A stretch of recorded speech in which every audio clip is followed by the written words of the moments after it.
રાજકોટની રંગીલું શહેર રાજકોટ પણ રંગીલા શહેરમાં પણ ગુનાખોરીનો આવો જ ઉછાયો પડ્યો છે અને એની સાથે સાથે રફતારના રાક્ષસો પણ બેફામ થયા છે। વધુ એક રફતારના રાક્ષસનું કારસ્તાન સામે આવ્યું છે। બેફામ બની અને કાર ચલાવી રહ્યો હતો અને કેટલાય વાહનોને તેણે અડફેટે લીધા છે।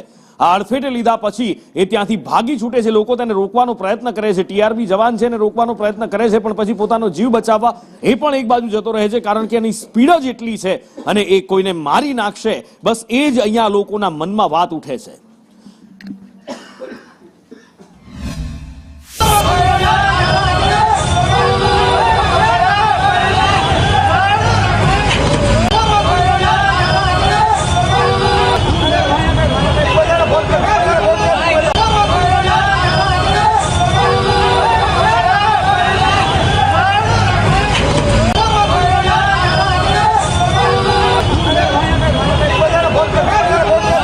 રાજકોટમાં રફતારના રાક્ષસો જે છે તે બેફામ બન્યા હોય તેવા વધુ એક દ્રશ્યો સામે આવ્યા છે। ગઈકાલ રાત્રે કેકેવી હોલ પાસેની ઘટના છે કે જે XUV 700 આ કાર જે કે કાર ચાલક રાજગામી જે છે તે નશામાં ધૂત હોવાનું સામે આવ્યું છે અને હાલ તેમની સામે માલવિયા પોલીસ જે છે તેમના દ્વારા ગુનો જે છે તે નોંધવામાં આવ્યો છે। કાર ચાલક જે છે તે 3 વાહનોને ઉડાડ્યા પછી પણ તેઓ ઊભો નહોતો રહ્યો અને પોલીસ હોવા છતાં પણ ત્યાંથી નાસી છૂટ્યો હતો અને આખરે તેમને જે નાના મોવા પાસેથી તેમને ઝડપી પાડવામાં આવ્યો તો હાલ તેમની ધરપકડ કરી લેવામાં આવી છે। પોલીસ દ્વારા તેમની સામે અલગ અલગ કલમો મુજબ પ્રોહિબિશન એક્ટ સહિતની કલમો મુજબ તેમની સામે કાર્યવાહી કરવામાં આવી છે।